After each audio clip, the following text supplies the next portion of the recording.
सब ही कहूँ कर जोई शंकर भजन विधान भगत न पावई मोर। स्वयं रामचंद्र जी कहते हैं कि बिना शिव जी के, बिना शंकर जी के भक्ति के, बिना शंकर जी की कृपा के मेरी भक्ति कोई नहीं पा पाता। तो रामचंद्र जी की भक्ति पाना हो तो सबसे पहले भगवान शंकर का स्मरण करना है। बोले श्री क्षीरेश्वर महादेव जी की जय हो। जयकारा बोलते समय हाथ अपना जितना ऊपर उठाएंगे और जितनी तेज आवाज में बोलेंगे भगवान उतनी उन्नति देंगे। बोले श्री क्षीरेश्वर महादेव जी की जय।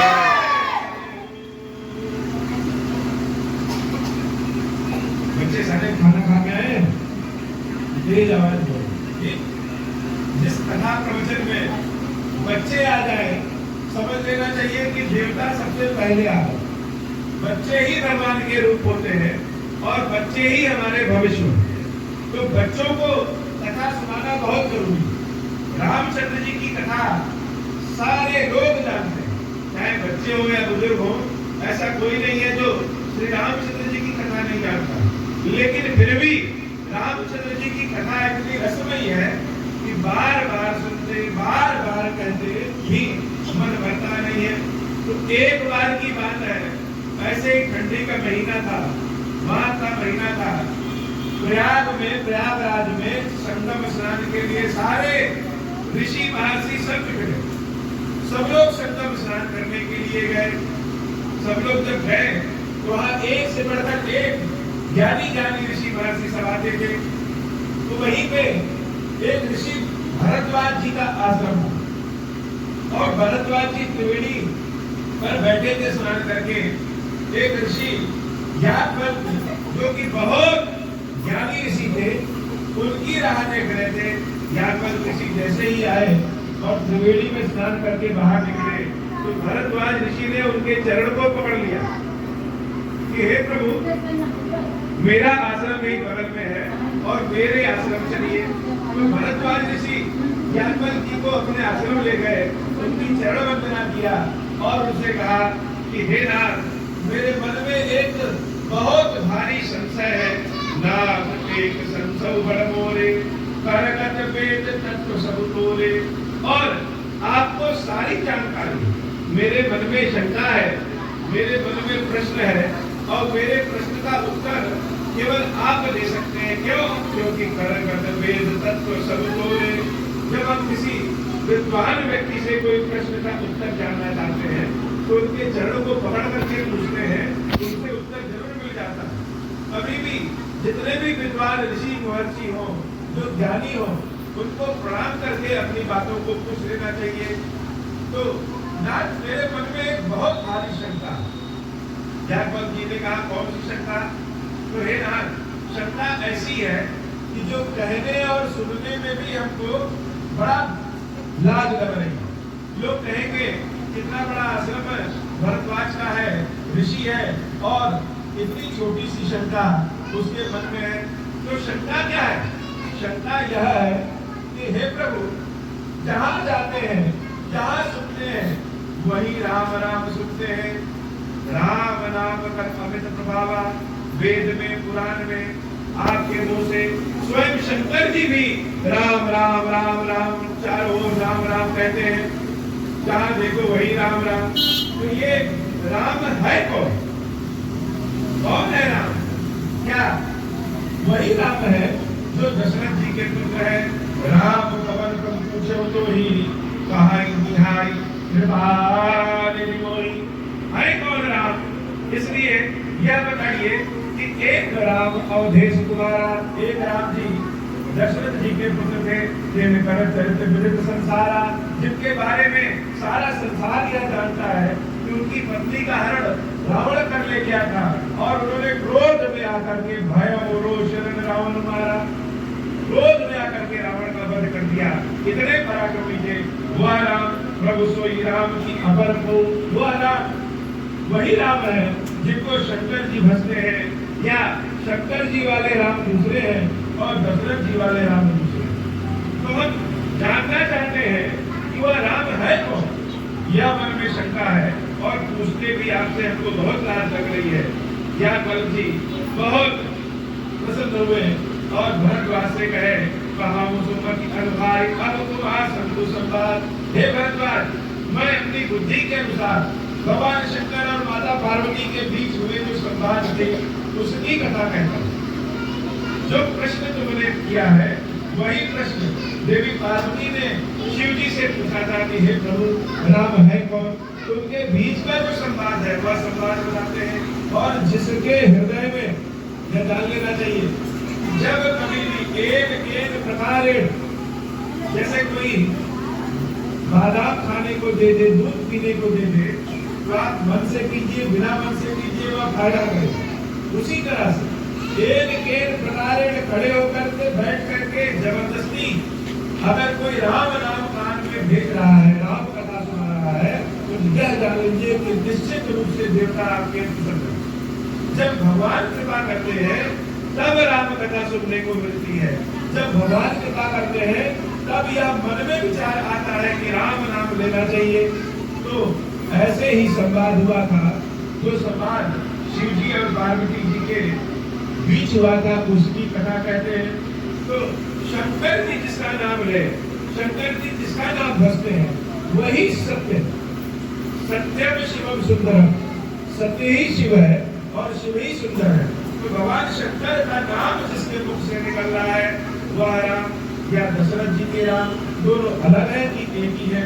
तो कथा शुरू होती है कि एक बार त्रेता युग आई। बहुत समय पहले की बात है, त्रेता युग का राम कथा हमको हर तरह की परेशानी से बचाती है। जैसे सर्दी में लोग हाथ ताप करके सर्दी से बचते हैं, शाल ओढ़ करके सर्दी से बचते हैं, वैसे ही राम कथा जीवन की सर्दियों से बचाती है। हर तरह के कष्ट से राम कथा दूर करती है। और यह मेरा अपना अनुभव है कि अगर हम राम कथा का श्रवण, राम नाम का श्रवण या राम नाम अपने मुख से ले रहे हैं तो धीरे धीरे जीवन बड़ा सुखद हो जाता है। धन संपत्ति की वृद्धि हो जाती है और घर खुशहाल होता है। तो एक बार की बात है कि महर्षि अगस्त यहाँ राम कथा का आयोजन हुआ। महर्षि अगस्त राम कथा कहना चाहते थे, तो उन्होंने सबको निमंत्रण दिया, सबको निमंत्रण दिया कि सब लोग मेरे घर आकर के मेरे आश्रम आकर के राम कथा सुना। तो शंकर भगवान राम जी के बड़े प्रेमी, कथा सुनाने के भी प्रेमी है और कथा सुनने के भी बड़े प्रेमी है। सब कुछ जानने वाले हैं, उसके बाद भी राम कथा सुनने के लिए शंकर जी जहाँ जहाँ राम कथा होती है वहाँ वहाँ पहुँच जाते हैं। तो अगस्त ऋषि के यहाँ जब राम कथा का आयोजन हुआ तो अपनी पत्नी माता सती के साथ नंदी बैल पर बैठ करके शंकर जी राम कथा सुनने के लिए महर्षि अगस्त के आश्रम में चल दिए। संग सती जग जननी भवानी पूजे अखिलेश्वर जानी। तो भगवान शंकर और देवी सती तो बैठे कथा सुनने, राम कथा उनके मुख से निकली है, सब जानने वाले हैं। उसके बाद भी शंकर जी कथा सुनने गए और महर्षि अगस्त ने उनकी पूजा की। मुझे ऋषि अखिलेश्वर जानी, यह जान करके पूजा किया। भवम और भवानी, भगवान शंकर और देवी सती दोनों हमारे घर आए हैं और यही संसार के मालिक है, जगदीश्वर है। यह जगदीश्वर भगवान जान करके उनकी पूजा की और राम कथा शुरू हुआ। राम कथा जब शुरू हुआ 1 महीने तक राम कथा शुरू हुआ, 1 महीने तक राम कथा चला और सब लोग राम कथा सुन करके बहुत मगन हुए। भगवान शंकर भी बड़े प्रसन्न हुए कि राम कथा में तो बड़ा आनंद आया। कथा पूर्ण हुई, शंकर जी और देवी सती दोनों अपने नंदी बैल पर बैठ करके वापस जाने लगे। तो जब जा रहे थे उसी समय की घटना है कि शंकर जी के मन में आया कि रामचंद्र जी तो इस समय अवतार लिए हैं। तो जब अवतार लिए हैं तो इच्छा हुई कि एक बार भगवान के दर्शन हम करें। शंकर जी के मन में अगर कोई चीज इच्छा हो जाए, वह स्वयं ईश्वर है, उसको तो पूर्ण होने होना है। तो देख रहे हैं कि उधर से राम जी और लक्ष्मण जी दोनों बहुत दुखित मन से रोते हुए, क्योंकि उसी समय रावण माता जानकी का हरण कर लिया था। तो हरण कर लिया था तो भगवान लीला में आकर के उन लोग को ढूंढ रहे थे, तो रोते हुए आ रहे थे। शंकर जी ने जब राम जी को देखा तो मन ही मन कीन प्रणाम, मन ही में प्रणाम कर लिया कि लोग जाने ना कि हमने इनको प्रणाम किया। अगर जान जाएंगे तो लोग जान जाएंगे कि यह कौन है, और भगवान का भेद खुल जाएगा। भेद खुल जाएगा तो लीला में उनके दिक्कत आएगी। तो मन ही मन प्रणाम कर दिया, और उधर से रामचंद्र जी ने भी प्रणाम कर लिया। माता सती इस बात को जान गई। वो देखी कि हमारे पति जो स्वयं जगदीश्वर है, भगवान शंकर है, वो किसको प्रणाम कर रहे हैं। अगर एक किसी व्यक्ति को प्रणाम कर रहे हैं तो वह साधारण व्यक्ति को होगा नहीं, तो यह है कौन। हो सकता है यह भगवान विष्णु हो, तो अगर यह भगवान विष्णु है तो यह तो शंकर जी के ही समान है, तो फिर क्यों प्रणाम किए, है कौन। तो माता सती के मन में शंका आ गया, और जब मन में शंका आ जाए जिसके भी बारे में, तब जब तक हम उसका परीक्षण न कर लें, जब तक हम उसका बेटा जब तक हम उसका परीक्षण न कर लें तो मानते नहीं है। जैसे बच्चों की परीक्षा होती है पढ़ाई लिखाई में, वो उसमें पास होते हैं या फेल होते हैं, वही चीज होगा। उसी तरह से अगर हमारे मन में शंका आ गई है, भगवान के बारे में शंका आ गई, किसी भी चीज के बारे में शंका आ गई, तो जब तक हम उसका परीक्षण न कर लें तब तक मन मानता नहीं है। तो माता सती के मन में शंका आ गई कि शंकर भगवान ने प्रणाम किसको। तो धीरे से भगवान से पूछी कि हे प्रभु, आप तो स्वयं ईश्वर है, जगदीश्वर है, अखिलेश्वर है, खीरेश्वर है, तो आपने किसको प्रणाम किया। भगवान शंकर कहते हैं कि वह राम है, मेरे आराध्य है और परम ब्रह्म है। माता सती मानती नहीं इस बात को कि हे प्रभु, अगर वह भगवान है तो साधारण मनुष्यों की बातें रो क्यों रहे हैं। वह तो सब जानते हैं, जब जैसे साधारण मनुष्य रोते हैं उसी तरह से ये भगवान भी रो रहे हैं। तो भगवान किस बात के, और अगर भगवान नहीं है तो आपने प्रणाम क्यों किया, यह मेरे मन में शंका है। बार बार शंकर जी ने बताया कि हे देवी शंका न करिए, यह राम है और लीलावश है, और इसलिए हमने उनको प्रणाम किया। लेकिन देवी को समझ में नहीं आया कि यह राम हो नहीं सकते। तो भगवान शंकर कह रहे हैं ऐसा है, मैं इसी वृक्ष के नीचे बैठ करके राम राम कर रहा हूँ, तो जाओ अपने हिसाब से जा करके उसका परीक्षण कर लो कि वह राम है कि नहीं। माता सती वहां से जाती है देखने समझने कि जो राम मेरे समक्ष आए थे वह परम ब्रह्म है कि नहीं। तो उनकी परीक्षा लिया जाए। तो परीक्षा कैसे लिया जाए, उन्होंने माता सीता का रूप बनाया। सती मैया सीता का रूप बना करके जब रामचंद्र जी के समक्ष पहुंच रही है, मुनि मुनि हृदय विचारु हरिधर सीता कर रूप, आगे होई चली पंत नहीं जही आवत नरभूत। उधर से रामचंद्र जी जब आ रहे थे, उन्होंने माता सती को जब सीता रूप में देखा तो प्रणाम किया। जोरी पानी प्रभु कीन प्रणामो, पिता समेत दीन निज नामो, और बताया कि मैं दशरथ पुत्र राम हूँ। और हे देवी, आप इस जंगल में अकेले कहाँ ठहर रही हैं, शिव जी को कहाँ छोड़ दिया। सती माता जान गई कि हमारा भेद खुल गया है, यह जान गए हैं कि हम सती हैं। सती माता बहुत ही अपने आप को दुखी महसूस की कि हमने बहुत बड़ी गलती की। एक तो गलती यह की कि राम जी पे शंका किया, और दूसरी उससे बड़ी गलती की कि हमारे पति भगवान शंकर जो कहे हैं उनकी बात को नहीं माने। शिव जी की बात को जो नहीं मानता है सबसे बड़ा पापी वही होता है। भगवान शंकर अगर किसी चीज को कह दे यह आम नहीं अमरूद है, और आपको लगे कि वह आम है, तो भी मान लीजिए कि अमरूद है, क्योंकि शिव जी जो अपने मुख से कहेंगे वही सत्य है, वही सत्य है और वही सत्य है। तो हमने गलत यह किया कि भगवान शंकर की बात को सही नहीं माना। माता वहां से जाती है और बीच रास्ते में देवी को परेशान जान करके रामचंद्र जी अपना विराट स्वरूप दिखाते हैं, दिव्य स्वरूप दिखाते हैं। माता जब भगवान के दिव्य स्वरूप को देखती है तो भय के नाते, डर के नाते कांपने लगती है। भगवान उनको आशीर्वाद देते हैं, फिर भैया आगे बढ़ जाती हैं। भगवान शंकर के पास जब माता पहुंचती है तो शिव जी ने पूछा कि हे देवी, तुमने परीक्षण कर लिया क्या, कैसे परीक्षण किया। तो जब शंकर जी की इस बात को माता सती सुनी तो माता सती कह रही है कि हे प्रभु, हमने कोई परीक्षण नहीं किया, जब हम एक गलती करते हैं तो उस गलती को छुपाने के लिए दूसरी गलती करते हैं, उसको छुपाने के लिए तीसरी गलती करते हैं। तो माता सती के मन में क्षोभ था, दुख था कि हमने शंकर जी की बात नहीं मानी और राम जी के रूप को नहीं पहचाना, यह गलती है। तो भगवान शंकर जब पूछे कि कैसे परीक्षण किया, तो सती माता ने झूठ बोल दिया, कहा कि हमने कोई परीक्षण नहीं किया। जब आपने एक बार कह दिया कि वह राम है तो वही राम है। सती हृदय अनुमान किए सब जाने सर्वज्ञ।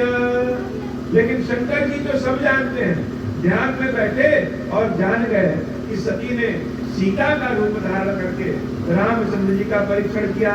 तो मन ही मन में भगवान शंकर तुरंत प्रतिज्ञा लेते हैं, प्रण लेते हैं कि अब इस शरीर से सती को अपनी पत्नी के रूप में नहीं स्वीकार कर सकते। तो जब सती को पत्नी के रूप में नहीं स्वीकार कर सकते, ऐसा प्रतिज्ञा लिया, तो तुरंत आकाशवाणी हुई और माता सती ने पूछा कि हे प्रभु, यह आकाशवाणी आपकी इतनी प्रशंसा क्यों कर रही है और आपने किस चीज का त्याग कर दिया? भगवान शंकर कुछ नहीं बोले और माता जान गई कि शिव जी ने हमारा त्याग कर दिया और माता बड़ी दुखी हो गई।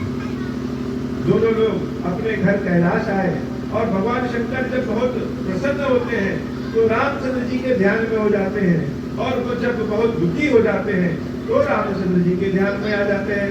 भगवान शंकर समाधि लगा करके बैठ गए और सती माता भगवान शंकर की प्रतीक्षा में बैठ गई है। 12,000 साल बीत गया। उसके बाद शंकर जी की समाधि जब टूटी तो सती मैया दौड़ करके शंकर जी के बाईं ओर बैठने के लिए गई। भगवान शंकर ने उनको अपने बाईं ओर बैठने से मना करके अपने समक्ष सामने बैठा दिया। बायां भाग सदैव पत्नी का होता है और भगवान शंकर ने जब बाएं भाग में बैठाने से मना कर दिया तो सती माता जान गई कि भगवान शंकर अब हमको हमेशा के लिए त्याग दिए। तो माता के मन में बड़ा दुख हुआ और स्वयं के ऊपर भी क्रोध किया कि हमने जानबूझ के अपने जीवन को बिगाड़ लिया है। तो बहुत बार ऐसा होता है कि हमारा खुद का गुस्सा दूसरे के ऊपर होता है। तो इस शरीर से तो शंकर जी मिलेंगे नहीं, और जिस शरीर से शंकर जी ना मिले उस शरीर का रहने या न रहने का कोई मतलब नहीं।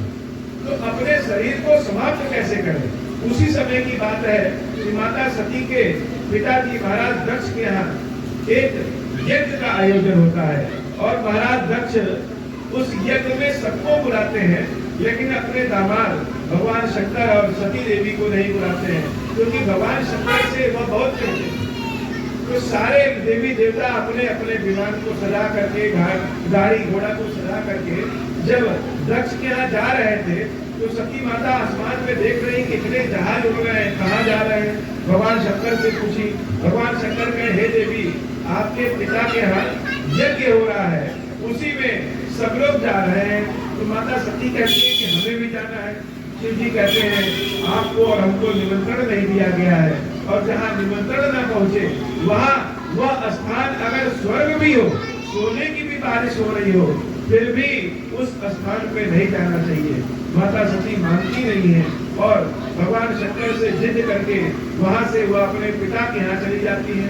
जब अपने पिता के यहाँ जाती है तो सती मैया देख रही है कि सबका स्थान है, लेकिन शंकर जी के लिए कोई स्थान नहीं बनाया है।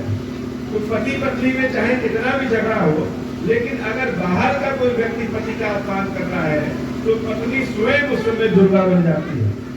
सती माता को बड़ा दुख हुआ और सती माता ने उस सारे भरे समाज में कहा कि जिस जगह पे भगवान शंकर और भगवान विष्णु का अपमान हो, तो अगर हमारे अंदर ताकत होनी हो तो हम अपमान करने वाले का जिह्वा काट दें, और अगर ताकत न हो तो हमें उस स्थान से हट जाना चाहिए।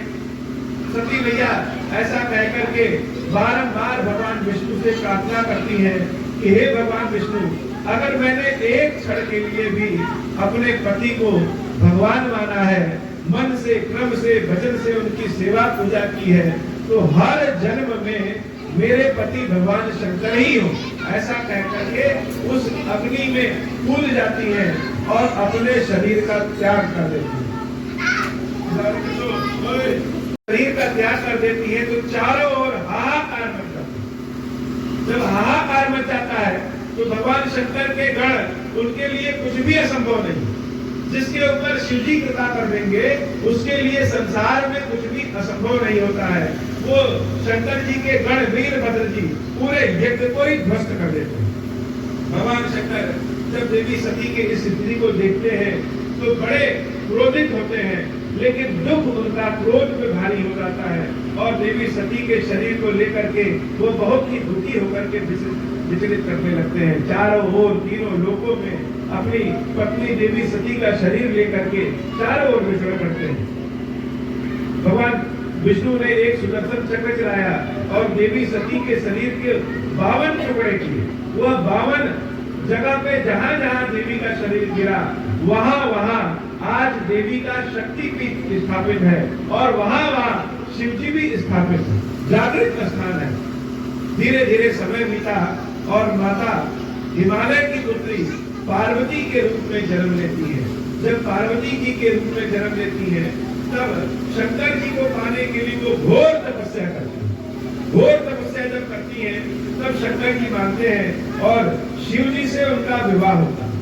जब बारात लेकर के हिमालय के यहाँ शंकर जी पहुंचते हैं तो शंकर जी के बारात के बारे में सब लोग जानते हैं कि उनके बारात में देवी देवता गंधर्व से लेकर के भूत पिशाच जानवर सर्प बिच्छू सब विभिन्न आकृति के लोग पहुंचते हैं और शंकर जी अपना जो रूप बना करके वहां पहुंचते हैं उस रूप को देख करके पार्वती माता की माता मैना डर जाती है और शिव जी से विवाह करने के लिए मना कर देती है। शिव जी कुछ बोलते नहीं है और आकर के चुप होकर के बैठ जाते हैं।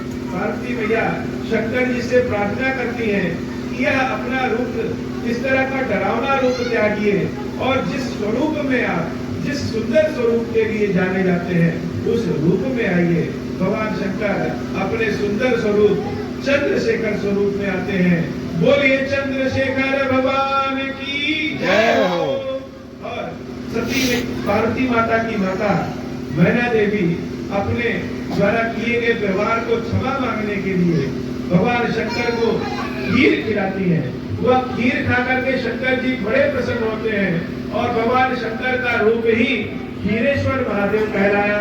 बोलिए श्री खीरेश्वर महादेव जी की जय हो।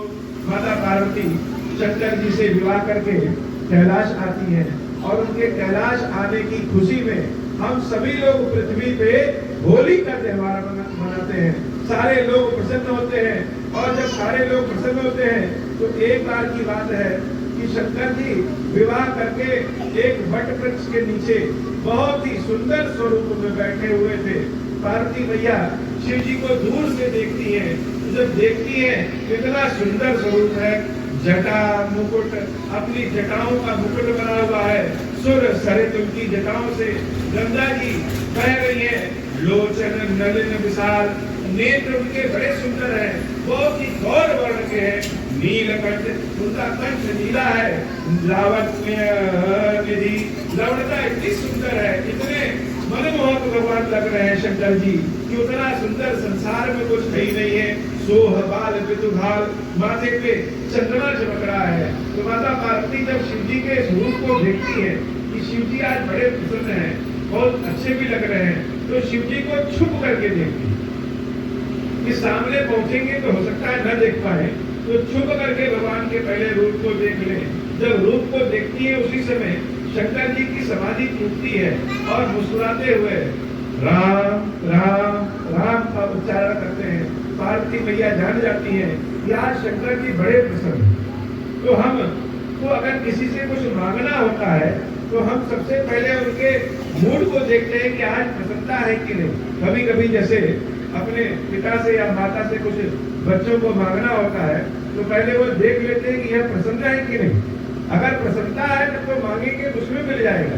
तो पार्वती मैया जान गई कि आज शंकर जी बड़े प्रसन्न हैं। पार्वती मैया गई और भगवान शंकर के समक्ष बैठने शिव जी ने उनको अपने वाम भाग में बैठाया। पार्वती माता को अपने पिछले जन्म की बात याद आ गई कि पिछले जन्म में जब हम वाम भाग में बैठना चाहते थे तो हमको सामने बैठाए हैं, और आज जब हम सामने बैठने आए हैं तो भगवान ने जान प्रिया आदरवती कीना, अपनी प्रिया अपनी पत्नी जान करके बहुत आदर किया और वाम भाग आसन हर दीना, अपने बाएं भाग में शंकर जी ने पार्वती जी को बिठाया। पार्वती माता प्रसन्न होकर के शंकर जी के चरणों को पकड़ लेती हैं और कहती हैं, प्रभु समर्थ सर्वज्ञ शिव सकल कला गुण धाम। हे भगवान शंकर, आप सर्वज्ञ हैं, समर्थ हैं, संसार में सब कुछ देने योग्य हैं, सब कुछ जानते हैं। योग ज्ञान वैराग्य निधि, योग है आपके पास, ज्ञान है, वैराग्य की विधि है, प्रणत कल्प करुणा, और आपका नाम जो लेता है, आपकी छवि को जो ध्यान करता है, उनके मन की सारी कामना पूर्ण हो जाती है। इसलिए हे प्रभु, अगर आप मेरे ऊपर सत्य में प्रसन्न है, जाओ मुँह पर प्रसन्न सुख राशि, जानी सत्य मोहि निज दासी, और अपनी दासी जानते हैं तो कृपा करिए और मेरी अज्ञानता को हर लीजिए, और ऐसा कृपा करिए कि मुझे राम कथा का ज्ञान हो जाए। शिव जी के समक्ष कभी चाहिए और उनको राम राम राम राम राम राम राम राम सुना दीजिए तो शंकर जी बड़े प्रसन्न होते हैं। शंकर जी की पूजा ज्ञान से अगर हम करें, विज्ञान से हम करें, तो संसार का सारा सामान चढ़ा दें फिर भी कम है। और शंकर जी की पूजा अगर हम प्रेम से करें, राम नाम से करें, तो एक लोटा जल भी शंकर जी के लिए पर्याप्त है। और एक लोटा जल के बदले भगवान शंकर हमारे जीवन के दुखों का हरण कर लेते हैं। इसलिए हे प्रभु, ऐसी कृपा करिए कि राम जी के बारे में हमको बताइए। तो पार्वती मैया बड़ी ज्ञानी है, बड़ी चतुर है, वह जान गई कि पिछले जन्म में शंकर जी ने हमें क्यों त्यागा था, क्योंकि हमने राम जी पे शंका किया था। इसलिए इस जन्म में अगर हमें शंकर जी का प्रिय होना है तो हमें राम कथा सुननी चाहिए, हमें राम जी के बारे में जानना चाहिए। इसलिए हे प्रभु, मुनि प्रभु कहूँ तो तत्व बखानी, जय विज्ञान मगन मुनि ज्ञानी। मुझे राम जी के बारे में बताइए, मुझे भक्ति के बारे में बताइए, मुझे ज्ञान विज्ञान वैराग्य के बारे में बताइए, और सब कुछ बताइए। राम जी के जो अनेक रहस्य हैं, कहो नाथ अति विमल विवेका, और राम रहस्य अनेका, जितने भी राम जी की कथा है सब सुनाइए। हो सकता है कि हमें बहुत जानकारी ना हो, तो जो प्रश्न मैंने पूछा नहीं उसके बारे में भी बताइए कि किस प्रकार से रामचंद्र जी प्रकट हुए, किस प्रकार से उनका देवी सीता से विवाह हुआ, किस प्रकार से वो जंगल गए, किस प्रकार से रावण का वध किया, अपने भक्तों पे कृपा किया, वह सारा स्वरूप सब कुछ बताइए कि राम जी हैं कौन। क्या रामचंद्र जी जो दशरथ के पुत्र राम है वह, और जो आप राम राम करते हैं वो दोनों अलग हैं कि एक ही हैं। और आप किस राम का नाम लेते हैं। शंकर जी ने माता पार्वती के इस बात को सुनकर के बहुत प्रसन्नता व्यक्त की और देवी पार्वती से कहा, हे पार्वती, धन्य गिरिराज कुमारी, तुम समान नहीं को उपकारी।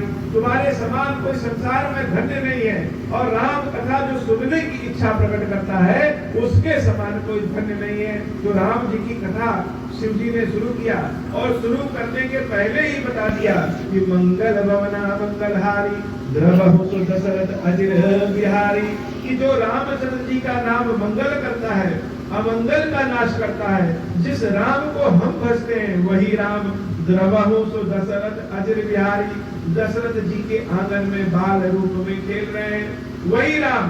दोनों राम में कोई अंतर नहीं है।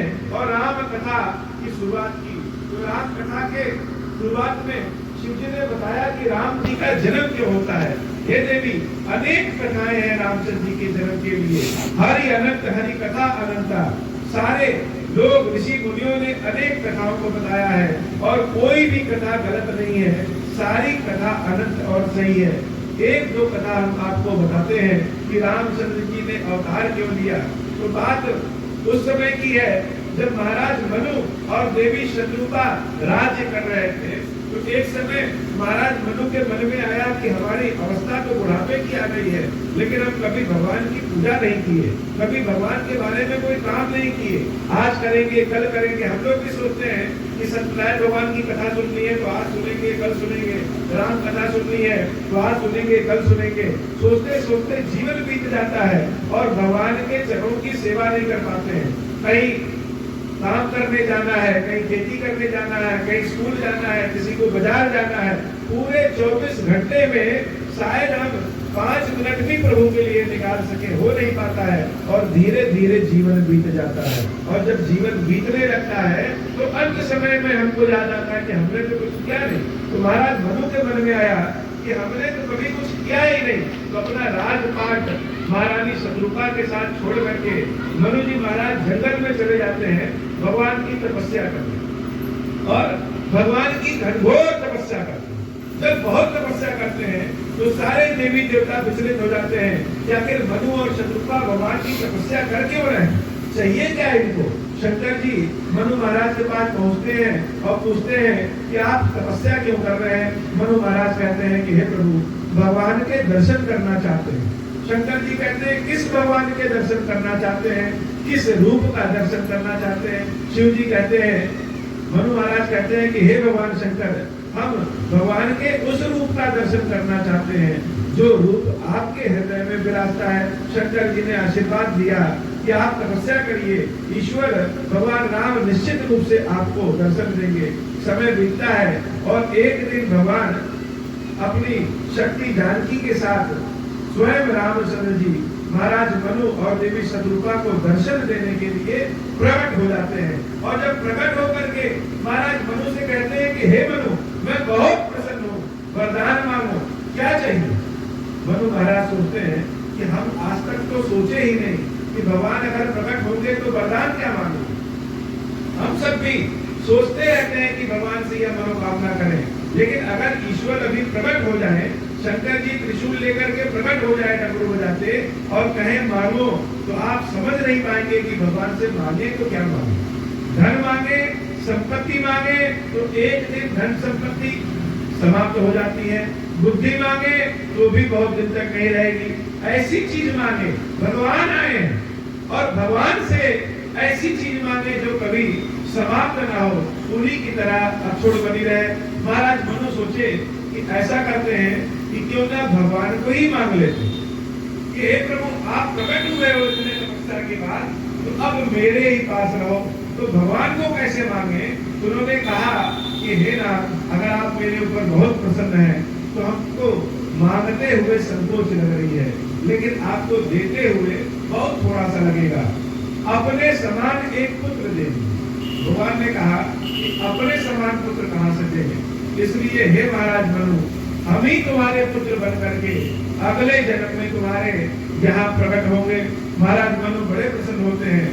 भगवान देवी शत्रुपा की ओर घूमते हैं, कहते हैं हे देवी, आप मांगिए क्या चाहिए आपको। माता शत्रुपा कहती है, हे प्रभु, मेरे पति बहुत ज्ञानी और बहुत चतुर हैं, उन्होंने स्वयं आपको मांग लिया, तो आपसे बढ़कर क्या है, वही हमको भी दे दीजिए कि आप मेरे गर्भ से प्रकट होइए, मेरे गर्भ से पैदा होइए। भगवान देवी शत्रुपा को वरदान देते हैं कि जैसी आपकी इच्छा है वैसी होगी। माता शत्रुपा कहती है, हे प्रभु, एक वरदान और दीजिए कि जब आप हमारे गर्भ से जन्म लीजिए, मेरे पुत्र के रूप में जन्म लीजिए, तो हमको यह बात कभी न भूले कि आप भगवान हैं। भले आप मेरे पुत्र हो, लेकिन इस बात का हमें हमेशा ज्ञान रहे कि आप जो मेरे पुत्र बन करके आए हैं वह ईश्वर है। भगवान बड़े प्रसन्न हुए और उनको आशीर्वाद दिए। महाराज मनु ने कहा, प्रभु एक वरदान मुझे और दे दीजिए कि जब आप मेरे पुत्र बन करके आइए तो हमको कभी यह याद ही ना रहे कि आप भगवान हैं।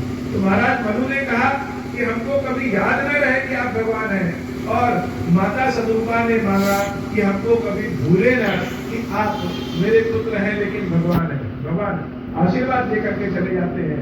अगले जन्म में वही महाराज मनु महाराज दशरथ बनते हैं और देवी शत्रुपा महारानी कौशल्या के रूप में अवतरित होती है। दशरथ जी शासन करते करते बहुत दिन बीत गया, तो दशरथ जी ने सोचा कि हमारे कोई पुत्र नहीं है, इतना बड़ा हमारा राज्य है और उस राज्य की देखभाल करने के लिए कोई पुत्र नहीं है, तो पुत्र कैसे होगा, होगा भी कि नहीं होगा, यह कह करके, यह सोच करके वो दुखी हो गए। जब दुखी हुए तो गए अपने गुरु जी के यहाँ पर।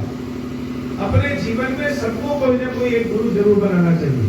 गुरु का अगर आशीर्वाद मिल जाएगा तो गुरु अगर झूठे भी कह देंगे कि जाओ खुश रहो, तो खुशी जीवन में अपने आप आ जाती है। तो महाराज दशरथ जब अपने गुरु के यहाँ गए तो गुरु से कहा कि हे गुरुदेव, वैसे तो हमारे जीवन में सब बढ़िया है, लेकिन हमारा कोई पुत्र नहीं है।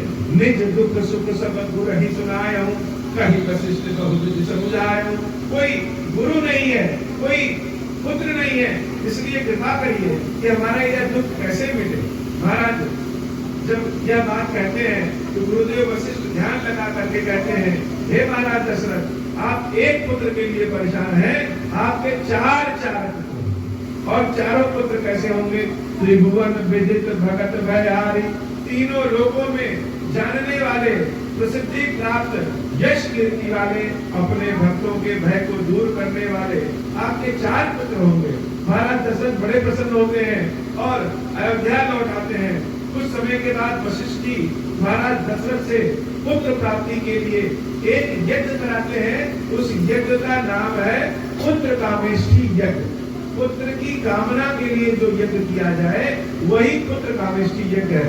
यज्ञ शुरू होता है और चारों ओर से बहुत प्रजा इकट्ठी होकर के उस यज्ञ को देखती है। ऐसा यज्ञ न पहले कभी हुआ था, न भविष्य में होता दिख रहा था। इतना अनुपम यज्ञ, और यज्ञ कराता कौन है? भगवान शंकर के अनुपम भक्त श्रृंगी ऋषि यज्ञ शुरू कराते हैं। यजमान के रूप में दशरथ जी, महारानी कौशल्या बैठती हैं और यज्ञ के आयोजन कर्ता के रूप में स्वयं गुरुदेव वशिष्ठ हैं।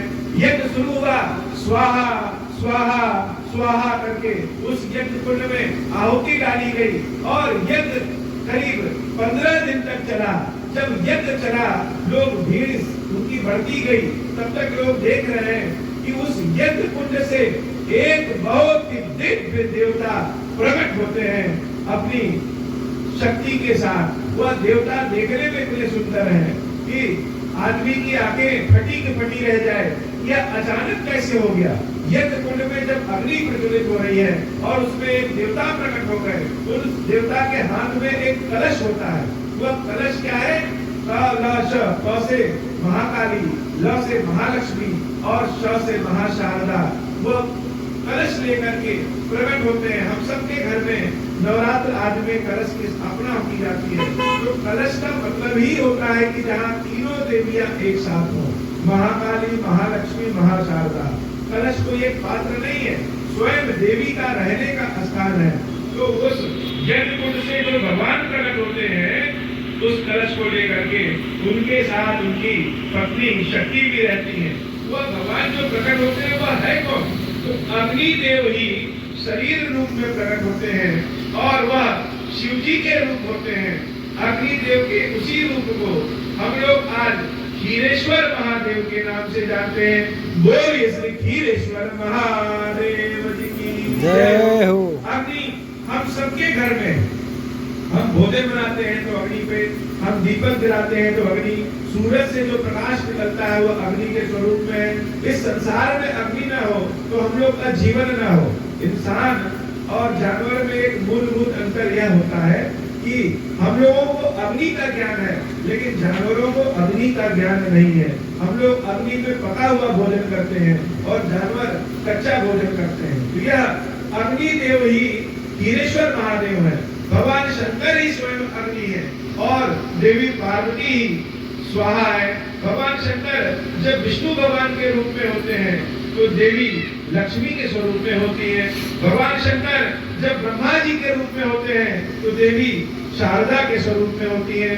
तो भगवान शंकर जब शिव जी के रूप में होते हैं तो देवी पार्वती के स्वरूप में होती है। भगवान शंकर जब देवराज इंद्र के स्वरूप में होते हैं तो देवी शची के स्वरूप में होते हैं। भगवान शंकर जब अग्निदेव के स्वरूप में होते हैं तो देवी स्वाहा के स्वरूप में होती है। यज्ञ हवन करते समय जो हम लोग स्वाहा स्वाहा कहते हैं, वही स्वाहा ही हम लोग द्वारा जो यज्ञ कुंड में हवन आदि में डाला जाता है, वही स्वाहा देवी ही सारे देवताओं को भोजन कराने वाली होती है। जैसे हम यज्ञ कुंड में कहते हैं कि ओम श्री गणेशाय स्वाहा, तो उस पदार्थ को गणेश जी तक पहुंचाने का काम स्वाहा अम्बा का है। जैसे हमारे घर में जब कोई सब्जी या भोजन आदि आता है तो माताएं बहनें उस भोजन को पका करके घर के परिवार के लोगों को भोजन कराती हैं। वैसे ही हवन कुंड में, यज्ञ कुंड में हम जो भी डालते हैं उसको स्वाहा मैया पका करके जिसका नाम लेकर के डालते हैं वहां तक पहुंचाती है। तो खीरेश्वर महादेव इसलिए कहलाए क्योंकि वह खीर लेकर के प्रकट हुए। सारे लोग हाथ जोड़ करके खड़े हो गए और भगवान शंकर की वंदना करने लगे। भगवान शंकर की वंदना जो हम कर रहे हैं, मेरे साथ साथ आप लोग भी बोलिएगा। हिंदी में वंदना है जो उस समय सबने किया था कि हे भगवान शंकर। सब लोग बोलिए मेरे साथ, हे भगवान शंकर, आप ऋण, पातक, दुर्भाग्य और दरिद्रता आदि की निवृत्ति के लिए तथा संपूर्ण पापों का नाश करने के लिए मुझ पर प्रसन्न होइए। मैं दुख और शोक की आग में जल रहा हूं, संसार भय से पीड़ित हूं, अनेक प्रकार के रोगों से व्याकुल और दीन हूं। खीरेश्वर मेरी रक्षा कीजिए। देव देवेश्वर, सबको निर्भय कर देने वाले महादेव जी, आप यहाँ पधारिए और मेरी की हुई इस पूजा को पार्वती जी के साथ ग्रहण कीजिए, मेरा मंगल करिए। महाराज दशरथ खीरेश्वर महादेव की यह मंत्र पढ़ करके प्रार्थना करने लगे और खीरेश्वर महादेव खीरेश्वरी देवी के साथ बड़े प्रसन्न हुए। खीरेश्वर महादेव ने कहा, हे वशिष्ठ, जो वशिष्ठ कटु हृदय विचारा, सकल काजुगा सिद्ध तुम्हारा। हे वशिष्ठ, जो जो तुमने अपने हृदय में विचार किया है, मेरे आशीर्वाद से सब कुछ सफल हो जाएगा, सारा कुछ सफल हो जाएगा। और यह विवाह राजा दशरथ को वह खीर प्रदान करते हैं और कहते हैं कि हे महाराज दशरथ, इस खीर को अपनी रानियों में अपने हिसाब से आप बांट दीजिए। सारे लोग हाथ जोड़ करके खड़े होते हैं और उन अग्निश्वर महादेव खीरेश्वर महादेव से प्रार्थना करते हैं कि हे प्रभु, जैसे दशरथ जी पे आपने कृपा किया वैसे हम सब पे भी कृपा करिए। शंकर भगवान प्रसन्न होते हैं और कहते हैं कि जिस प्रकार से आप सबने हमारी वंदना की है, अर्चना की है, तो मैं यह आशीर्वाद देता हूँ कि जब भी जिस भी विधि से कोई मेरी सेवा पूजा करेगा, हम उसको भोग और मोक्ष दोनों प्रदान करेंगे। वही महादेव आज चौपला के पास खीरेश्वर महादेव के रूप में स्थापित है और लिंग पुराण में ऐसे बताया गया है कि महादेव ने अपने मुंह से कहा है कि प्रकाशते त प्रतिष्ठते, प्रकाशित होंगे और प्रतिष्ठित होंगे विकृत आकृति, विकृत आकृति में। वही विकृत आकृति में महादेव जी खीरेश्वर महादेव जी के रूप में आपके बाराबंकी चौपड़ा में स्थापित है। महादेव जी का जो शिवलिंग ज्योतिर्लिंग होता है वह गोल होता है, लेकिन खीरेश्वर महादेव जी का आप ज्योतिर्लिंग का दर्शन जब करेंगे तो ऐसा लगेगा जैसे दीपक में जलता हुआ लव है। उस स्वरूप में महादेव जी का ज्योतिर्लिंग है। महादेव जी का बड़ा अद्भुत स्वरूप है और इनकी सेवा पूजा करने के लिए बहुत विधि नहीं करना है, बस उनको खीर का भोग लगाइए और राम नाम का मंत्र सुनाइए। इस कलयुग में जीने के लिए अनेक मंत्रों को बताया गया है, लेकिन ज्ञान न होने के कारण हम सभी को उस मंत्र के बारे में पता नहीं है। तो भगवान शंकर ने सिर्फ यही सबसे कहा कि जो कोई भी ओम श्री राम इस मंत्र को हमें सुनाएगा, हम उसके मन की सारी कामना को पूर्ण करेंगे। यह मंत्र अपने आप में बहुत सहज और सरल मंत्र है। इसको बैठे हुए, सोते हुए, किसी भी अवस्था में कोई भी कह सकता है। इस मंत्र को नाम लेने से, इस मंत्र को पढ़ने से किसी को कोई दोष नहीं लगता, केवल मंगल ही मंगल होता है। तो इस मंत्र को हम लोग क्या कहेंगे? ओम श्री राम। ओम अर्थात भगवान शंकर, श्री अर्थात देवी पार्वती, और भगवान शंकर और पार्वती जी मिलकर के जिसका नाम लेते हैं वह राम जी का नाम है। तो राम भगवान शंकर और माता पार्वती मिल करके इस राममय संसार को बनाते हैं। तो क्षीरेश्वर महादेव का आशीर्वाद है कि उनको ओम श्री राम का मंत्र बहुत प्रिय है। आप सबसे भी अनुग्रह विनय है कि आप लोग भी अपने घर में बैठ करके ओम श्री राम के मंत्र का आह्वान करिए, ओम श्री राम कहिए। हम आपके समक्ष 2 मंत्र लेंगे, दोनों मंत्र को आप सुनिए और सुनकर के बताइए कि कौन सा मंत्र आपको याद हो गया। ओम ऐं ह्रीं क्लीं चामुंडाय विच्चै या फिर ओम श्री राम। दोनों में कौन मंत्र याद हो गया? ओम श्री राम सहज है, ओम ऐं ह्रीं क्लीं चामुंडाय विच्चै यह कहने में कठिन है, बच्चे नहीं कह पाएंगे, बुजुर्ग लोग नहीं कह पाएंगे, हर व्यक्ति के लिए कहने में कठिन है। लेकिन राम मंत्र जो है ओम श्री राम, यह सब लोग कह सकते हैं। चाहे हम जमीन पे बैठे हो, आसन पे बैठे हो, पलंग पे बैठे हो, पूजा करें, बस कलयुग में यही करना है कि ओम श्री राम, ओम श्री राम, ओम श्री राम। तो क्षीरेश्वर महादेव की सेवा पूजा के लिए हम एक काम करें कि अपने घर में प्रत्येक शाम को, जब शाम को गुजरी होती है, घी का दीपक भले 5 मिनट के लिए जलाइए, लेकिन घी का दीपक जलाइए और घी का दीपक जला करके उन्हीं क्षीरेश्वर महादेव को, उसी दीपक ही क्षीरेश्वर महादेव है, उन्हीं को क्षीरेश्वर महादेव मान करके ये जो मंत्र अभी हम लोग प्रार्थना पढ़े हैं, इसकी फोटो आप लोग मोबाइल से खींच सकते हैं, इसी प्रार्थना को पढ़ दीजिए। प्रार्थना नहीं भी पढ़ेंगे आप लोग तो भी वह दीपक जला करके ओम श्री राम, ओम श्री राम, ओम श्री राम 11 बार कह दीजिए। बस क्षीरेश्वर महादेव की पूजा हो गई। तो पहली चीज कि घी का दीपक प्रत्येक शाम को जलाना है और 11 बार, कम से कम, ज्यादा बार कह दीजिए तो और अच्छी बात है, लेकिन कम से कम 11 बार ओम श्री राम, ओम श्री राम, ओम श्री राम मंत्र का जाप करना है। और हर सोमवार की शाम को ये जो हम अक्षत प्रसाद आप लोगों के लिए लाए हैं, इस अक्षत प्रसाद से अपने घर में खीर बनाइए। दूध में चीनी और इस चावल को डाल करके बहुत थोड़ी सी खीर बनाइए। उस खीर को, उसी जो दीपक को हम जलाए हैं, उन्हीं को भोग लगा दीजिए और भोग लगाने के बाद वो प्रसाद रूप में अपने बच्चों को खिलाइए, स्वयं खिलाइए। केवल 1 महीना करके देख लीजिए, आपके परिवार में न विकास हो गया तो कहीं बाधाएं दूर होगी, धन संपत्ति इकट्ठी होगी, कार्य बनने लगेंगे। यह पृथ्वी पे अनेक बाधाएं हैं, सारे बाधाएं कलयुग में क्षीरेश्वर महादेव जी की कृपा से बड़े आसानी से दूर हो जाएंगे। शाम को दीपक की आवश्यकता शाम को ज्यादा होती है, शाम को बनाइए। करना बस यही है कि घी का दीपक अपने घर में जलाना है। हमारे घर में कोई पूजा का स्थान होगा वहीं जला दिया, कहीं जला दीजिए, कहीं भी अपने घर के मंदिर में जला दीजिए, कहीं भी, और दीपक जलाइए, उन्हीं को क्षीरेश्वर महादेव मान लीजिए और ओम श्री राम, ओम श्री राम।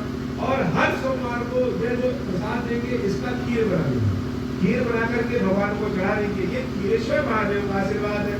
भगवान क्षीरेश्वर महादेव ने जब खीर दशरथ जी महाराज को दिया तो दशरथ जी ने उस खीर के 2 भाग किए। एक भाग महारानी कौशल्या को दिया और जो बचा हुआ भाग है उसके फिर से 2 भाग किए। उसमें से एक भाग महारानी कैकेयी को दिया और एक भाग जो बच गया उसके फिर से 2 भाग किए। उसमें से एक भाग फिर से महारानी कौशल्या को दिया और एक भाग फिर से महारानी कैकेयी को दिया। कौशल्या अम्बा और कैकेयी अम्बा जो दूसरा वाला अपना भाग था, उन दोनों भाग को महारानी सुमित्रा को सौंप देती है, जिस कारण सुमित्रा देवी को 2 पुत्र, महाराज भगवान लक्ष्मण और भगवान शत्रुघ्न जी, कैकेयी माता को 1 पुत्र भगवान भरत और कौशल्या अम्बा को 1 पुत्र भगवान राम प्रकट हुए। तो यह खीर जब बांटा जा रहा था, उसी समय की एक घटना होती है कि एक पक्षी दूर से देखी कि कुछ खाने वाली चीज है, बहुत स्वादिष्ट चीज है, तो उस पक्षी ने ऊपर से उड़ करके दूर से ही झपट्टा मार दिया और अपने पंजे में खीर का कुछ भाग लेकर के उड़ गई। जब कुछ भाग लेकर के उड़ गई और बहुत दूर उड़ते हुए गई, सोची कि अब इस हम खीर को खाएं, तब तक देख रही है कि एक पर्वत पर एक देवी तपस्या में एकदम लीन है और भगवान की तपस्या कर रही है। वह चिड़िया उस देवी को देखते हुए इतने मोहित हो जाती है कि अब भूल जाती है कि हमारे हाथ में खीर भी है और पंजे को जब फैला देती है तो खीर जमीन पे गिरने लगता है।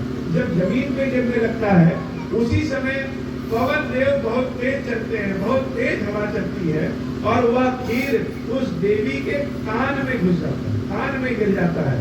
जब कान में गिरता है तो कान के माध्यम से मुख गले से होता हुआ गर्भ में पहुंच जाता है। वह जो देवी तपस्या करती हैं, उन देवी का नाम है माता अंजना और उनका जो पुत्र पैदा होता है वही श्री हनुमान जी महाराज जी के नाम से प्रसिद्ध होते हैं।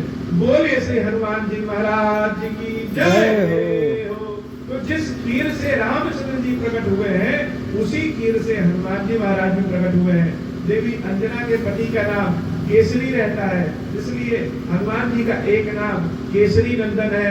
वह खीर पवन देवता के माध्यम से देवी अंजना के कान में गिरता है, इसलिए पवन पुत्र के नाम से हनुमान जी प्रसिद्ध है। और वह खीर दिया कौन रहता है? शंकर जी स्वयं दिए रहते हैं, इसलिए हनुमान जी महाराज को शंकर सुवन कहते हैं। तो हनुमान जी महाराज जैसा इस संसार में न कोई सेवक हुआ है और न होगा। जिस चीज से स्वयं राम प्रकट हुए हैं उसी चीज से, उसी खीर से उनके सेवक हनुमान जी महाराज भी प्रकट हुए हैं। तो राम जी की कथा बिना हनुमान जी के और हनुमान जी का नाम बिना राम जी के पूर्ण नहीं होता। राम जी के एक एक रोए में पूरा ब्रह्मांड बसा है और हनुमान जी के एक एक रोए में राम बसे हैं। तो भक्त और भगवान दोनों एक दूसरे के पूरक हैं। बोलिए सियावर रामचंद्र जी की जय हो, बोलिए श्री हनुमान जी महाराज जी की जय हो, बोलिए श्री खीरेश्वर महादेव जी की जय हो। कथा आगे बढ़ती है और धीरे धीरे वह समय आ जाता है जब भगवान के अवतरण का समय आ जाता है। धीरे धीरे जब समय आता है तो चारों ओर की जलवायु बहुत अच्छी हो जाती है, हवाएं बहुत बढ़िया चलने लगती हैं। देवता लोग भी जान गए कि अब भगवान जन्म लेने वाले हैं। तो जैसे यहाँ पे सारे लोग अपनी सेवा, कोई धन लेके आया है, कोई अपने श्रद्धा सुमन लेके आया है, कोई प्रसाद लेके आया है, कोई समय लेके आया है, अपनी अपनी सेवा लेकर के आए हैं। तो वैसे ही सारे देवता लोग रामचंद्र जी की सेवा में अनेक सामान लेकर के आते हैं और अपने अपने विमान से, अपने अपने रथ से अयोध्या के आसमान पे घूमने लगते हैं। भगवान राम जाने, भगवान जान गए कि यह देवता लोग मेरे दर्शन को आए हैं, लेकिन ईश्वर सबको दर्शन नहीं देते। जैसे हम लोगों के लिए भगवान के दर्शन दुर्लभ है, ऐसे ही देवताओं के लिए भी भगवान के दर्शन दुर्लभ है। भगवान ने सारे देवताओं को आशीर्वाद दिया और अपने अपने घर भेज दिया। सुर समूह विनती करी पहुँचे निज निज धाम, जग निवास प्रभु प्रगटे अखिल लोक विश्राम। और समय ऐसा आ गया कि भगवान प्रकट होते हैं और प्रकट कौन होता है? जग निवास प्रभु प्रगटे। इस जगत में, इस जगत के कण कण में जिसका वास है वह भगवान प्रकट होते हैं। यह जगत स्वयं भगवान के लिए कण के समान है, वह भगवान प्रकट होते हैं।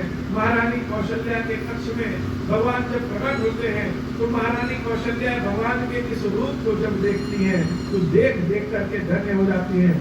यह भगवान की स्तुति हम लोगों ने अनेक बार सुना है, पढ़ा है, कहा है, जाना है, लेकिन यह स्तुति स्वयं बताती है कि रामचंद्र जी जो प्रकट हुए उनका रूप कैसा था, गुण कैसा था, स्वरूप कैसा था।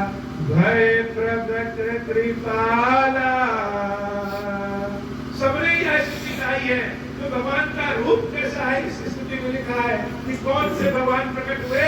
तो भगवान का पहला गुण है भय प्रगट कृपाला, जो कृपालु है, जो सबके ऊपर कृपा करता है, जो जाति नहीं देखता, जो धर्म नहीं देखता, पढ़ा है या अनपढ़ है यह नहीं देखता है, जिसका कृपा सबके समान के रूप, सबके ऊपर समान रूप से रहता है, वह भगवान प्रकट हुए। अब भगवान कृपा कैसे करते हैं? सब लोग कहेंगे अगर भगवान कृपालु है तो कहाँ कृपा कर रहे हैं? इस जीवन में जीवन जीने के लिए जो चीज सबसे ज्यादा जरूरी है वह सब भगवान ने हम सबको फ्री में दिया है। जीने के लिए सबसे ज्यादा जरूरी क्या है? सांस लेना जीवन में सबसे ज्यादा जरूरी है। क्या ऑक्सीजन का पैसा भगवान लेते हैं? अभी अस्पताल में जाइए तो डॉक्टर लोग तो ऑक्सीजन का पैसा लेते हैं। कोरोना में बहुत लोग ऑक्सीजन की से मरे गए, लेकिन भगवान ऑक्सीजन और सांस सबको फ्री देते हैं। तो अनाज, जल और हवा यह जीने के लिए बहुत आवश्यक है, और जो जीने के लिए सबसे ज्यादा आवश्यक है, भगवान ने उसको एकदम निःशुल्क बनाया है। तो कृपाला, जो सबके ऊपर कृपा करता है, भय प्रकट कृपाला, दीन दयाला। भगवान का दूसरा रूप कैसा है? दीन दयाला है। वह दीनों पे कृपा करता है। जिसकी सिफारिश कहीं नहीं लगती, उसकी सिफारिश भगवान सुनते हैं। किसी की सिफारिश, किसी विधायक क्या होता है, कोई किसी एसपी डीएम कलेक्टर को जानता है, कोई मुख्यमंत्री प्रधानमंत्री को जानता है, और कोई किसी को नहीं जानता है, तो उसके मालिक कौन है? उसके मालिक ही राम है। राम सबके मालिक हैं। तो दूसरा रूप कैसा है? दीन दयाला। जैसे माताएं के अगर 3-4 बच्चे हैं या 2 बच्चे हैं, तो माताएं किस बच्चे को गोद लेती हैं? जो चल नहीं पाता है, जो छोटा होता है, जो पूरी तरह से भगवान पे आश्रित हो जाता है, भगवान उसको स्वयं गोद में उठा लेते हैं। तो भय प्रकट कृपाला, दीन दयाला, दीनानाथ स्वरूप में रामचंद्र जी प्रकट हुए। कौशल्या हितकारी, देवी कौशल्या का हित करने के लिए भगवान प्रकट हुए। और देवी कौशल्या का क्या हित है? कौशल्या आपका महारानी है, और प्रजा का हित ही कौशल्या का हित है। इसलिए भगवान जंगल में जाकर के भी अपने भक्तों की मदद लेकर के मदद करते हैं, कृपा करते हैं। हर्षित महतारी, मुनि मनहारी, अद्भुत रूप विचारी। माता कौशल्या भगवान के इस रूप को देख करके बड़ी हर्षित होती है, और भगवान के इस रूप को देख करके विचार करने लगती है कि यह जो प्रकट हुए हैं, यह है कौन? लोचन अभिरामा, तनु घनुश्यामा, जिसको देख करके आंखें स्थिर हो जा रही हैं। जब हमारी दृष्टि राम पे, उस भगवान पे पहुंच रही है, तो और कुछ देखने की इच्छा नहीं कर रही है। यह है कौन और मेरे यहाँ क्यों प्रकट हुए हैं? कह दुई कर जोरी, स्तुति तोरी। भगवान से माता कौशल्या कहती है कि आप कौन हैं, और आपको देख करके हमारे मन को यह सूझ नहीं रहा है कि आपकी सेवा भवन कैसे करें, आपको कौन सा जलपान कराएं, आपकी आरती किस प्रकार करें। है कौन आप? भगवान मुस्कुराते हैं, और अम्बा मैया को, कौशल्या अम्बा को आशीर्वाद दे करके ज्ञान देते हैं। कहते हैं, हे माता, पिछले जन्म में आपने ही हमें अपने पुत्र के रूप में मांगा था, और यह कहा था, हे प्रभु, कभी हम यह भूले ना कि आप ईश्वर हैं, तो इसलिए हमने आपको दर्शन दिया है।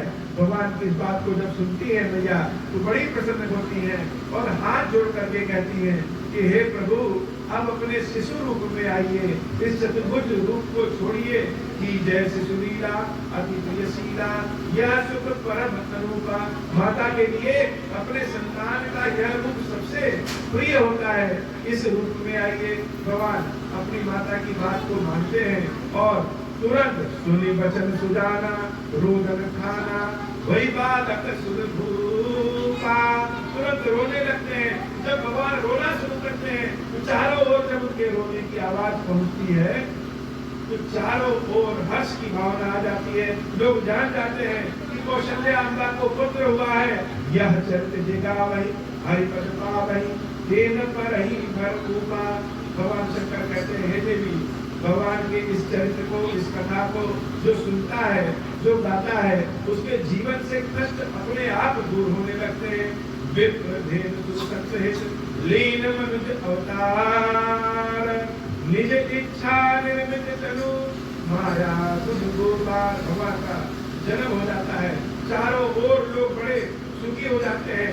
सूचना दशरथ जी के पास पहुंचती है।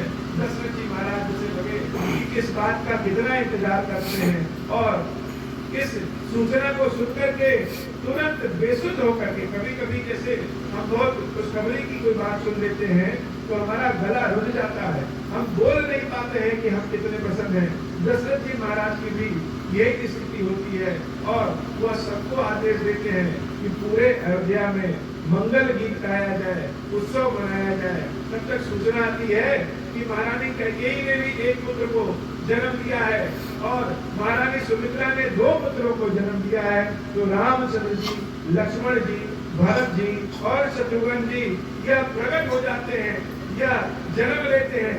दशरथ जी महाराज हीरेश्वर महादेव को बारंबार प्रार्थना करते हैं, प्रणाम करते हैं कि हे महादेव, आपकी भक्ति के स्वरूप, आपकी कृपा के स्वरूप आज मेरे घर 4 पुत्रों ने जन्म लिया है। तो ऐसे खीरेश्वर महादेव को, जिनकी पूजा स्वयं दशरथ जी महाराज की करते हैं, हम सब भी बोलिए खीरेश्वर महादेव जी की जय हो, सियावर रामचंद्र जी की जय हो, बजरंगबली की जय हो। तो राम कथा एक दिन में न सबको सुनाई जा सकती है और न सुनी जा सकती है। राम कथा का आयोजन 6-6, 7-7 दिन के लिए चलता रहता है। उसके बाद भी राम कथा को लोग और भी सुनने की इच्छा रखते हैं। आज हम लोग यहाँ पे 1 दिवसीय राम कथा का आयोजन किए हैं।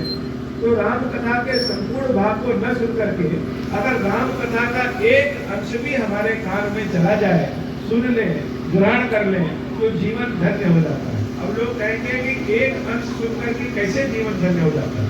तो जैसे एक आम की गुठली अगर हम जमीन में बो दें तो धीरे धीरे समय बीतता है, वह पौधा बनता है, वृक्ष बनता है, और उसके बाद उस पौधे और वृक्ष से अनेक गुठलियां आम के अंदर प्रकट होती हैं। एक बीज बोते हैं और अनेक बीज हमको प्राप्त हो जाते हैं।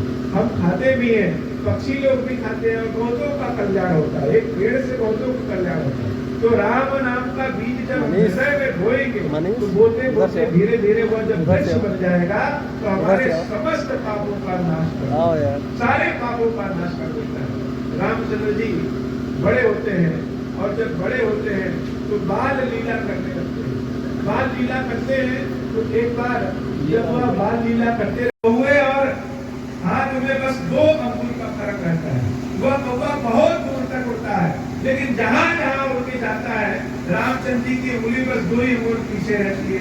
कौवा जान जाता है कि यह स्वयं भगवान है और आ करके वह फिर से रामचंद्र जी को यहाँ बैठ जाता है, उनको प्रणाम करता है। उस कौवे का नाम है काकभुसुंडी। और रामचंद्र जी आशीर्वाद देते हैं कि मेरे आशीर्वाद से तुमको राम भक्ति मिलेगी।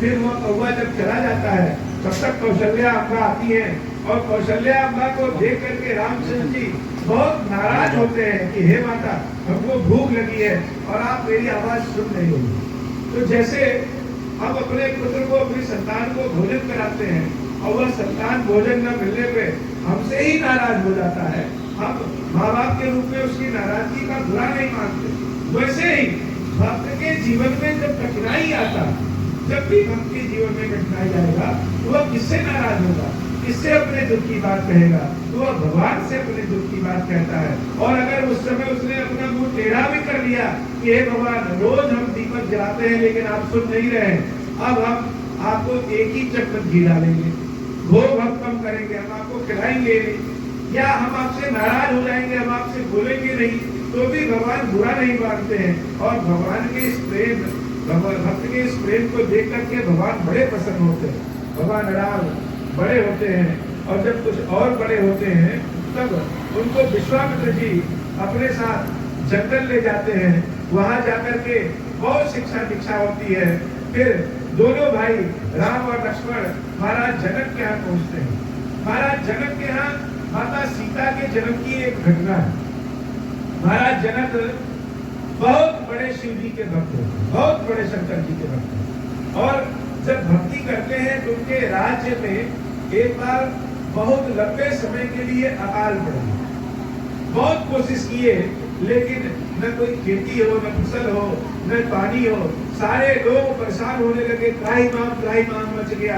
और लोग कहने लगे कि हमारे राजा जो है वो जनक जी वह ढोंगी है, वह शिव जी की सेवा पूजा तो करते हैं, अगर करते तो भगवान इतना बड़ा कष्ट नहीं दिए होते, इतना बड़ा कष्ट दिए हैं, इसका मतलब कि राजा ढोंग करते हैं। राजा जनक बहुत ही दुखी हुए कि हम अपने प्रजा का दुख कैसे दूर करें। माता उनके स्वप्न में आती है और दर्शन देती है कि हे राजन, खेती शुरू करो। तो खेती शुरू कैसे करें, राज्य में धन नहीं बचा है और कोई भी किसान खेती करने के लिए तैयार नहीं है क्योंकि जल है ही नहीं है, तो खेत को जोते तो क्यों जोते। तो देवी ने दर्शन दे करके कहा, हे राजा जनक, तुम अपनी पत्नी के साथ खेत की जुताई शुरू करो, और जब खेत की जुताई शुरू करोगे तो अपने आप भगवती की कृपा मिलेगी। महाराज जनक खेत की जुताई करना शुरू करते हैं। सारी प्रजा आ गई कि आज यह स्थिति हो गई कि जिस राजा के इशारे पे अनेक लोग लगे रहते हैं, आज कोई नहीं आ रहा है। जनक जी महाराज खुद ही बैल तो जोतते हैं और उसमें हल लगाते हैं और अपने खेत की जुताई शुरू करते हैं। जब थोड़ी दूर जुताई कर लेते हैं तब तक उनका हल एक जगह आकर के फंस जाता है और महाराज जनक उस जगह की खुदाई करते हैं। उस जगह से एक सोने का कलश निकलता है। सोने का जब कलश निकलता है तो उस कलश के मुंह को खोल करके देखते हैं कि उस कलश में एक पुत्री लेटी हुई है, एक बालिका लेटी हुई है। तो हल की जो नोक है उसको कहते हैं सीता, और उसी नोक से वह कलश निकलता है। उस कलश से जो पुत्री प्राप्त होती है उसका नाम रखा जाता है सीता। माता जानकी का उद्भव होता है। कलश देवी ही महाकाली, महालक्ष्मी, महाशारदा का स्वरूप ही स्वयं सीता है। और सीता देवी जब जनक की पुत्री के रूप में आती है तो महाराज जनक यहाँ खुशहाली फिर से इतनी छा जाती है कि लोग ऋषि मुनि भी जनक जी को आकर के प्रणाम करते हैं। उन देवी भगवती सीता से रामचंद्र जी का विवाह होता है और रामचंद्र जी अयोध्या लौटते हैं। धीरे धीरे समय बीतता है और राम जी की कथा आगे बढ़ती है। आज की कथा इतनी ही, हम लोग और फिर कभी किसी दिन राम जी की कथा और भी आयोजन करके सुनने आएंगे। आज तो मौसम भी ऐसा हो गया कि बरसात भी हो गई, उसके बाद भी आप लोग आए हैं। तो अगर इतनी व्यथा के बाद भी जो लोग भी राम कथा का राम भी सुन रहे हैं, निश्चित रूप से यह मान लें कि उनके कर्म, उनके पुण्य फल जागृत हो गए हैं और भगवान उनके ऊपर कृपा करने वाले हैं। इन्हीं बातों के साथ अपनी कथा की वाणी को विश्राम देंगे और आप लोगों से यह विनय करते हैं कि यह मंत्र ओम श्री राम, कौन सा मंत्र? ओम श्री राम, इस मंत्र का आयोजन, इस मंत्र का जाप सभी लोग अपने अपने घर में बैठे। अगर उनके मन में कभी आए कि आज तो नहाए नहीं है, भगवान का नाम कैसे लें, कोई फर्क नहीं पड़ता। राम जी का नाम लेने के लिए हृदय साफ होना चाहिए, बाकी सब कुछ अपने आप साफ होगा। तो ओम श्री राम मंत्र का जाप करें। अपने घर में प्रत्येक शाम को घी का दीपक जलाएं। उसी दीपक को खीरेश्वर महादेव मान में, और हर सोमवार को यह अक्षत प्रसाद जो हम आपको देंगे इसका खीर बनाएं। अक्षत प्रसाद जब खत्म हो जाए तो खीरेश्वर महादेव जी के मंदिर आकर के फिर से ले लीजिए और उसका खीर बनाइए। बोलिए श्री खीरेश्वर महादेव जी की जय हो। अब हो प्रसन्न प्रभु मोह पर, नाथ लीन करने निज पथ भगति देहु प्रभु, पुनि दूसर बल देहु। तब माया वश जीव जड़, संतत फिरहि पुराना। हम पर क्रोध न करिए प्रभु, कृपा सिंधु भगवाना। शंकर दीन दयाला, अब हम पर होहु कृपाला। साप अनुग्रह होई जय विधि, नाथ को रही काला। दीन दयाल विरुद्ध संभारी, हरहु नाथ मम संकट भारी। जय विधि होई नाथ हित मोरा, करहु सुबेदी जानी दास मैं तोरा। राम राज बैठे त्रैलोका, हर्षित भय गए सब शोका। जे सकाम नर सुनहि जगावहि, सुख संपत्ति नाना विधि पावहि। जो इच्छा करि हउ मन माही, हरि प्रसाद कछु दुर्लभ नाहि। मंगल भवन अमंगल हारी, उमा सहित जय जपत पुरारी। बोले श्री खीरेश्वर महादेव जी, खीरेश्वर की जय हो।